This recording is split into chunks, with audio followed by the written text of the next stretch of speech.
سیرت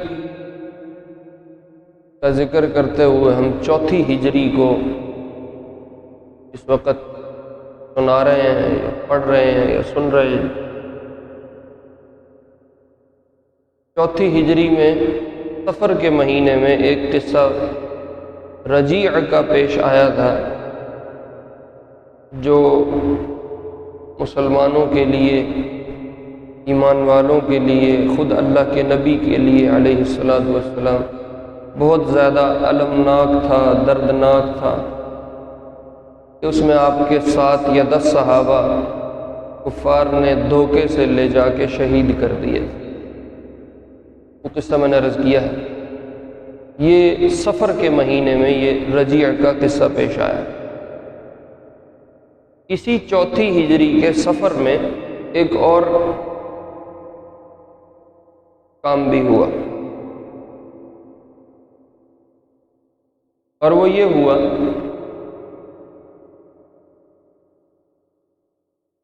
کہ ایک آدمی ہے عرب میں، اس کو ملاعب الاسنہ کہتے ہیں، نیزہ بازی کرتے تھے اس زمانے میں، تو وہ نیزوں سے کرتب دکھاتا تھا اور شرطیں لگا کے، مقابلے لگا کے نیزہ بازی کرتا تھا اور اس میں پیسے کماتا تھا۔ یہ اس کی کمائی کا ایک طریقہ تھا۔ اس کا نام ہے عامر بن مالک۔ یہ اللہ کے نبی علیہ السلام کے پاس آیا، ایسے کہیں گھومتا پھرتا چلتا، کسی مختلف شہروں میں جاتا تھا، مختلف لوگوں کے پاس، تو یہ گھومتا پھرتا اللہ کے نبی کے پاس پہنچ گیا علیہ السلام مدینہ میں۔ آپ علیہ السلام نے اپنی عادت کے مطابق اس کو بھی اسلام کی دعوت دی کہ یہ مسلمان ہو جائے۔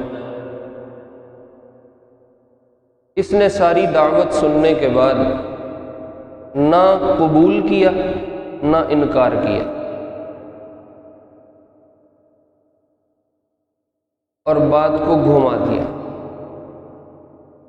کہنے لگا کہ محمد، میں مختلف جگہوں کو پھرتا رہتا ہوں، دیکھتا رہتا ہوں، ابھی میں اہل نجد کے پاس سے آیا ہوں۔ نجد ایک علاقہ ہے، آج کل عراق کی حدود میں آتا ہے، سعودیہ اور عراق کی حدود ہیں ان میں آتا ہے۔ اگر تم کچھ اپنے بندے نجد بھیج دو تو مجھے امید ہے کہ تمہاری بات نجد والے قبول کر لیں اور وہاں تمہاری بات چل جائے گی۔ حضور علیہ الصلاۃ والسلام نے ارشاد فرمایا، انی اخاف علی اہل نجد، مجھے نجد والوں سے کچھ خطرہ ہے۔ اس سے اندازہ ہوتا ہے کہ حضور علیہ السلام کو اپنے ارد گرد کے احوال سارے معلوم تھے، اور جو آدمی لیڈ کر رہا ہوتا ہے، جو آدمی رہنما ہوتا ہے، لوگوں کو چلا رہا ہوتا ہے، وہ ضروری ہے کہ اپنے ارد گرد کے احوال سے واقف ہو۔ آپ اپنے ارد گرد کے علاقوں کی طبیعتیں جانتے تھے، آپ ان کے مزاجوں سے واقف تھے، آپ ارد گرد کے سارے احوال پہ پوری دسترس رکھتے تھے اور پوری آپ علیہ السلام کو اطلاع تھی۔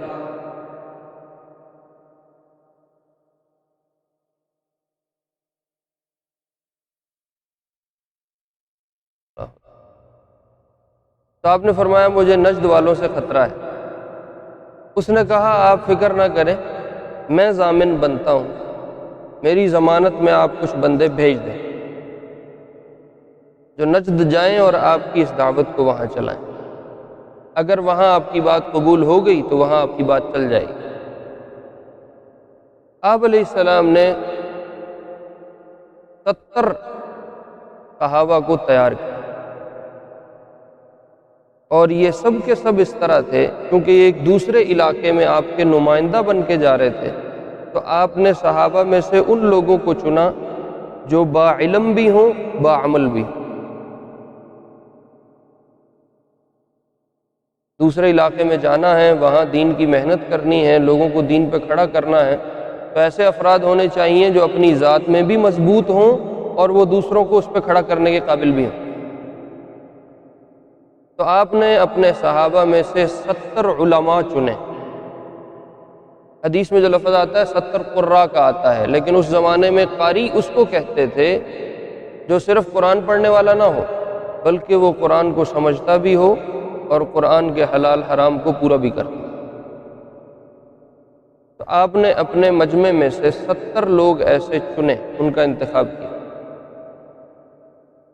ان کے بارے میں حدیث میں ملتا ہے یہ 70 کے 70 اس طرح کے تھے کہ یہ دن کو لکڑیاں کاٹتے تھے یا اپنی محنت مزدوری کرتے تھے، اور شام کو وہ جو مزدوری ملتی تھی یا وہ لکڑیاں کاٹ کے جو بیچ کے پیسے کماتے تھے، شام کو لا کے اللہ کے نبی علیہ السلام کو دیتے تھے کہ جو مسجد نبوی میں لوگ صفہ پہ بیٹھے علم حاصل کر رہے ہیں، اصحاب صفہ مشہور ہیں، آپ ان کے کھانے پینے کا بندوبست کرتے۔ سارے دن کی محنت شام کو لا کے ان کو دے دیتے تھے۔ اور دوسرا کام یہ کرتے تھے کہ پوری رات میں سے کچھ حصہ وہ بیٹھ کے مسجد میں قرآن پاک کو سیکھتے تھے اور قرآن کو پڑھتے تھے۔ اور تیسرا کام یہ کرتے تھے کہ رات کے آخری پہر کو تہجد میں گزارتے تھے۔ دن کو محنت کرنی اور ساری رات بھی اللہ کی عبادت میں لگے رہے، پڑھنے پڑھانے میں اور نمازوں میں اور نوافل میں، تسبیحات میں۔ اتنے عبادت گزار، اتنے بہترین لوگ جو مسلمانوں کا بھی نفع کر رہے تھے، فائدہ کر رہے تھے، اور اللہ سے بھی ان کا بڑا بہترین تعلق۔ آپ نے 70 افراد کو چنا، اور ایک صحابی ہیں ان کا نام ہے منذر بن عمر رضی اللہ عنہ، ان کو ان 70 افراد کا امیر بنایا اور ان کو کہا کہ تم جاؤ نجد کی طرف، اور یہ مالک بن عامر بن مالک تمہارے لیے ضامن ہوگا، یہ تمہاری ضمانت مجھے دے چکا ہے، تم اس کے ساتھ جا کے نجد میں بات چیت چلاؤ، ممکن ہے وہاں کے لوگ قبول کر لیں، ہماری بات وہاں چل جائے۔ یہ عامر بن مالک ان 70 افراد کو لے کے مدینہ سے نکلا۔ جب یہ مدینہ اور عسفان ایک جگہ ہے مکے کے قریب، عسفان، جب مدینہ اور عسفان کے درمیان پہنچا تو یہاں ایک کنواں ہے، اس کا نام ہے رجیع۔ عموماً عرب کے لوگ چلتے پھرتے جب سفر کرتے تھے تو پانی جہاں ملتا تھا وہاں پڑاؤ ڈالتے تھے تاکہ جانوروں کو بھی پلا سکیں، خود بھی اپنی ضرورت میں استعمال کر سکیں۔ تو رجیع کنویں پہ آ کے یہ 70 افراد کا قافلہ ٹھہرا، انہوں نے یہاں پڑاؤ ڈالا۔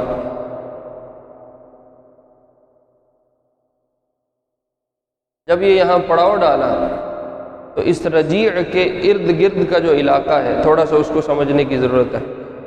رجیع کے ارد گرد میں ایک بنو عامر کا قبیلہ آباد تھا اور ایک بنو سلیم کا قبیلہ آباد تھا، یہ دونوں عرب کے بڑے قبیلے تھے۔ جیسے یوں سمجھ لو سیال موڑ ایک جگہ ہے اور اس کے ایک طرف میں پل لکسیاں ہیں اور ایک طرف میں کوئی دوسرا پنڈی بٹیاں لگا لو یا دریا لگا لو، اس طرح چھوٹی چھوٹی سی جگہوں پہ لوگ آباد تھے۔ جو بنو عامر اس کے قریب آباد تھے ان کا سردار ہے، اس کا نام ہے عامر بن طفیل۔ اس نے اللہ کے نبی علیہ السلام کو پہلے ایک دفعہ خط لکھا اور کہا کہ میں تمہیں 3 آپشن دیتا ہوں، ان تینوں میں سے ایک کو قبول کر لو۔ یہ پہلے کی بات ہے۔ ایک آپشن یہ دیا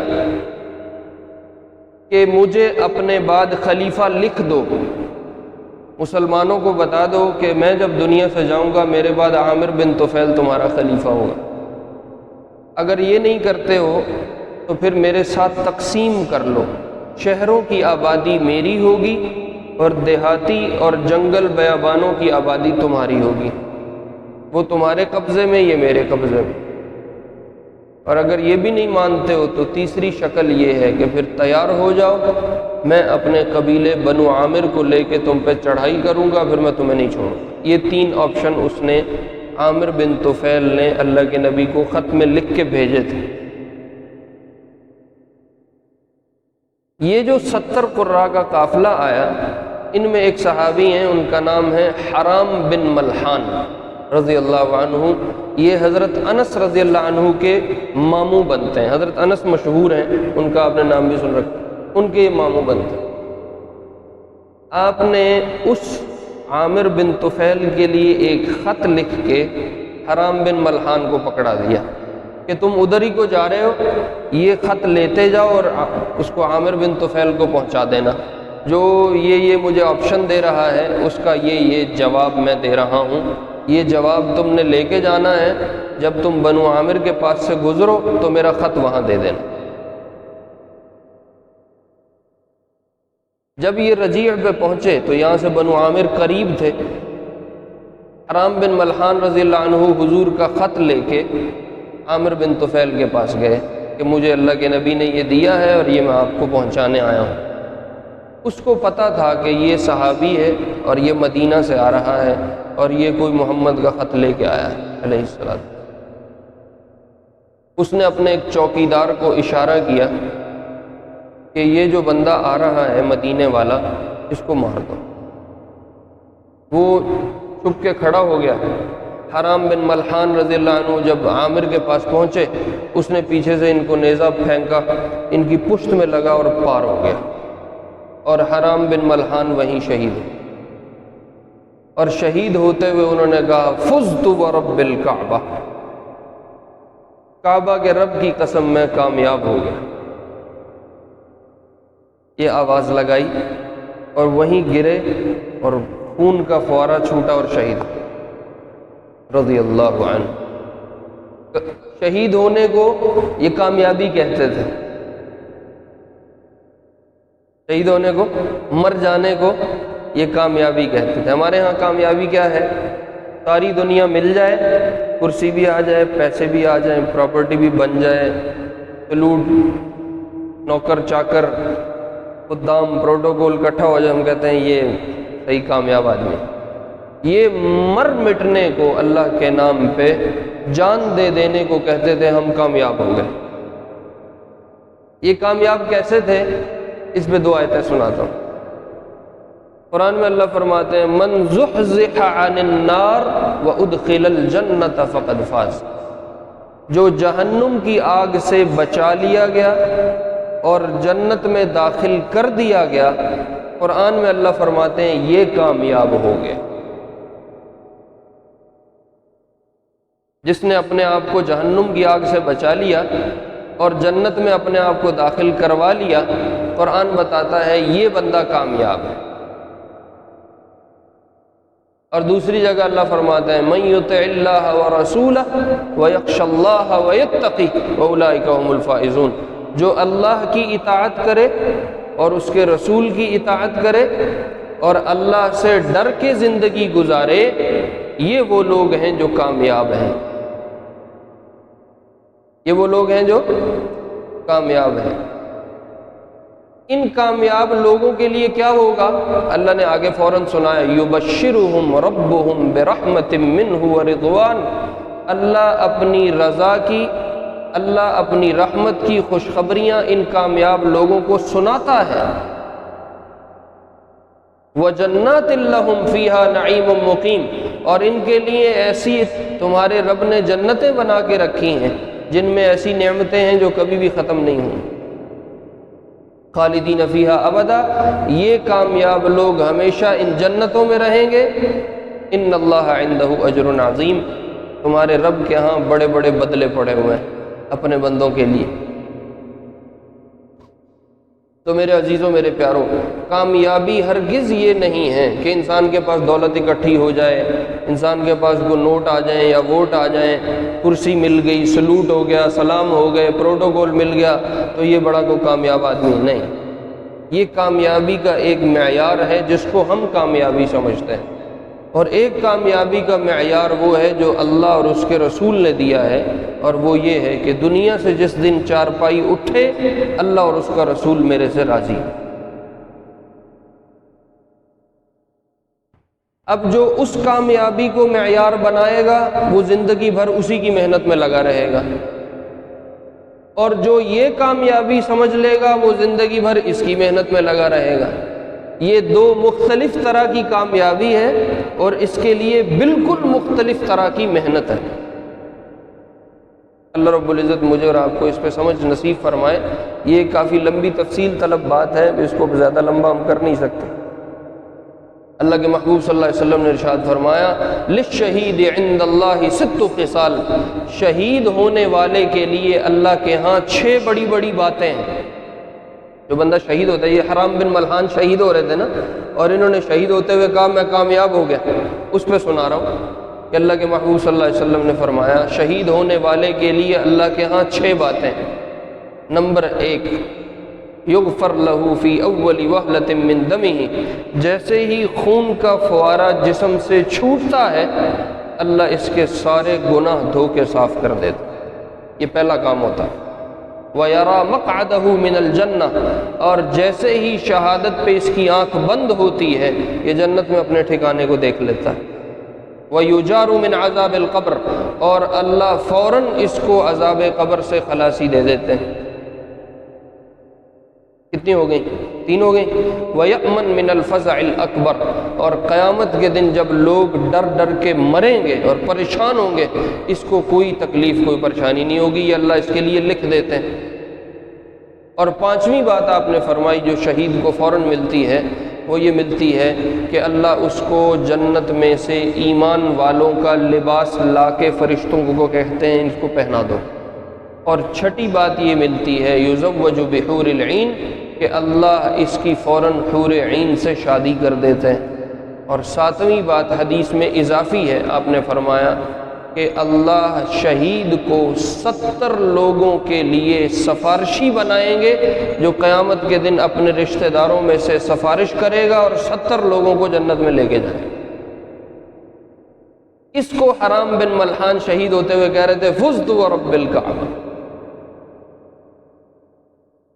اچھا، اس نے حرام بن ملحان کو جب شہید کر دیا تو اس پہ بس نہیں کی، اس عامر نے فوراً اپنے قبیلے والے کو اکٹھا کیا، بنو عامر کو، اور کہا کہ میرے ساتھ چلو، محمد کا 70 بندوں کا قافلہ ہے جو مدینہ سے نجد جا رہا ہے، ہم ان پہ چڑھائی کریں، ان سب کو شہید کریں۔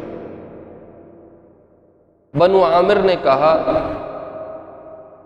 کہ وہ جو نیزوں والا ہے جس کا نام میں نے آپ کو پہلے بتایا عامر بن مالک، وہ ضمانت دے چکا ہے اور وہ رشتے میں ہمارا چاچا بنتا ہے، اس لیے ہم اپنے چاچے کی ضمانت کو خراب نہیں کریں گے اور ہم محمد کے قافلے پہ حملہ نہیں کریں گے، تو ہمیں ساتھ نہ لے، کوئی اور راہ تلاش کر۔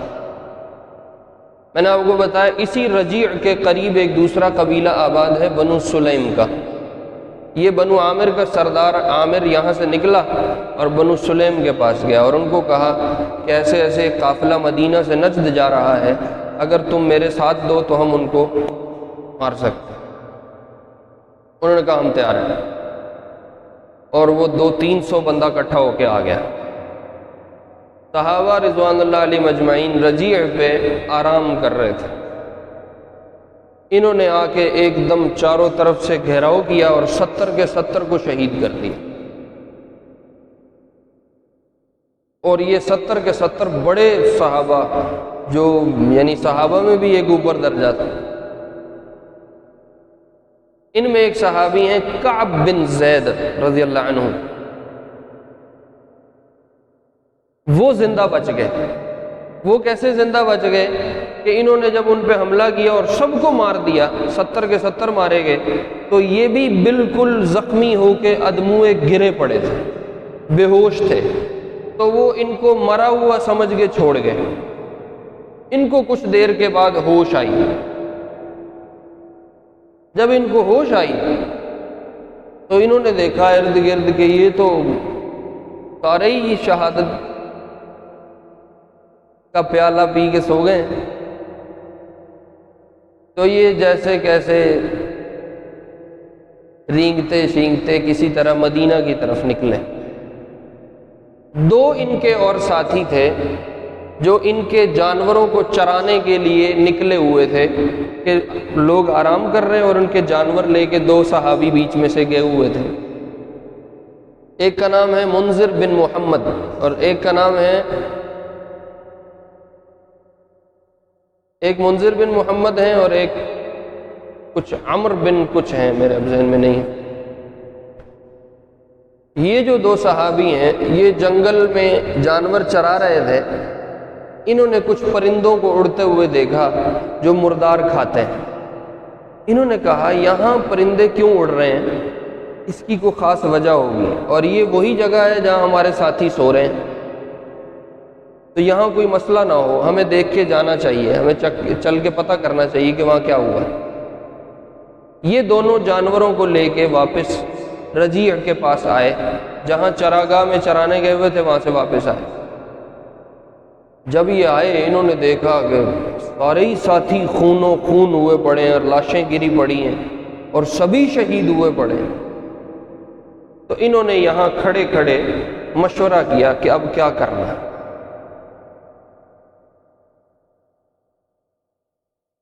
منذر بن محمد رضی اللہ عنہ کہنے لگے کہ میں تو دشمن سامنے ہے، لڑوں گا اور شہید ہوں گا، واپسی کوئی نہیں۔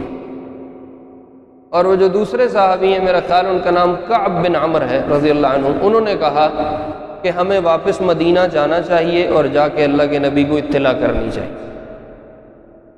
اللہ کی شان، منذر بن محمد آگے نکلے اور سامنے جو دشمن کھڑے تھے گھوڑوں پہ سوار ہو کے، جنہوں نے ان کو شہید کیا تھا، ان سے جا کے ٹکر لی، مقابلہ کیا، انہوں نے ان کو بھی شہید کر دیا۔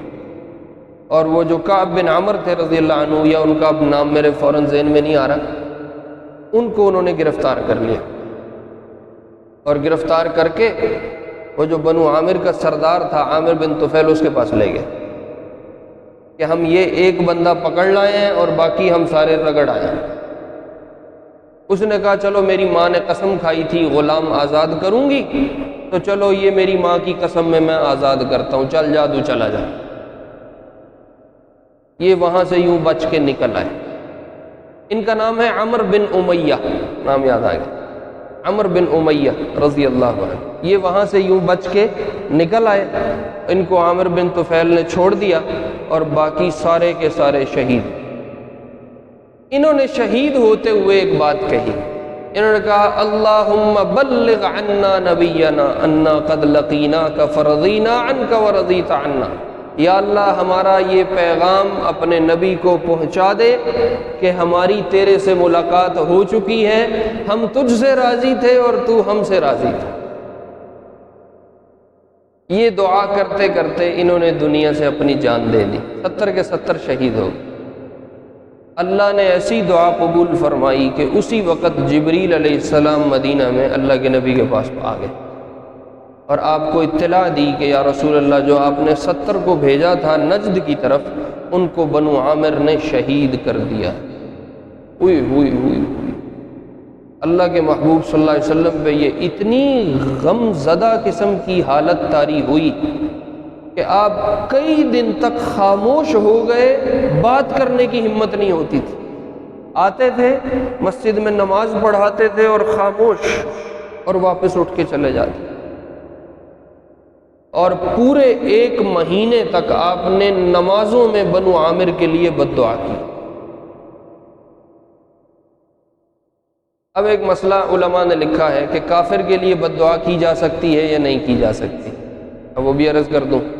کافر، 2 مسئلے عرض کرنے ہیں جو اسی قصے سے متعلق انشاءاللہ پھر سنتیں پڑھتے ہیں۔ ایک تو یہ کہ کافر کے لیے بد دعا کی جا سکتی ہے یا نہیں، کیونکہ اللہ کے نبی علیہ السلام نے پورا 1 مہینہ بنو عامر کے کافروں کے لیے بد دعا کی ہے، اور نمازوں کے اندر کی ہے، جس کو ہم قنوت نازلہ کہتے ہیں۔ تو ذہن میں رکھیں، عام کافر جو مسلمانوں کا مقابلہ نہ کرتا ہو، مسلمانوں کو تنگ نہ کرتا ہو، اور مسلمانوں کے لیے کسی قسم کا کوئی دل میں بغض، نفرت، عداوت نہ رکھتا ہو، ایسا کافر اگر اپنے مذہب پہ عمل کرنا چاہے تو اسلام میں اس کی لیے بالکل اجازت ہے، وہ اپنے کفر پہ رہے، ہم اس کو اسلام کی دعوت دیں گے، ہم اس کو مجبور نہیں کریں گے، اور اس کے لیے کسی قسم کی بد دعا بھی جائز نہیں ہے۔ ایسے کافر کے لیے ہدایت کی دعا کرنا افضل اور بہتر ہے۔ اور وہ کافر جو مسلمانوں کے خلاف لڑتا ہو، مسلمانوں سے عداوت رکھتا ہو اور اس کی وقتاً فوقتاً اس کا اظہار بھی کرتا ہو اور مسلمانوں کے لیے چالیں چلتا ہو اور نقصان دہ ہو، ایسے کافر کے لیے ہدایت کی دعا تو کی جا سکتی ہے، اگر کوئی چاہے بد دعا کرنا تو بد دعا کرنے کی بھی اجازت ہے، جو اللہ کے نبی علیہ السلام سے ثابت ہے، آپ نے خود فرمائی۔ اور اگر کوئی مسلمان ہے تو مسلمان کے لیے یاد رکھو کسی قسم کی بد دعا جائز نہیں ہے سوائے ایک صورت میں۔ مسلمان کے لیے بد دعا کرنا جائز نہیں ہے سوائے ایک صورت میں، اور وہ صورت اللہ نے قرآن میں فرمائی ہے، لا يحب اللہ الجہر بالسوء من القول الا من ظلم۔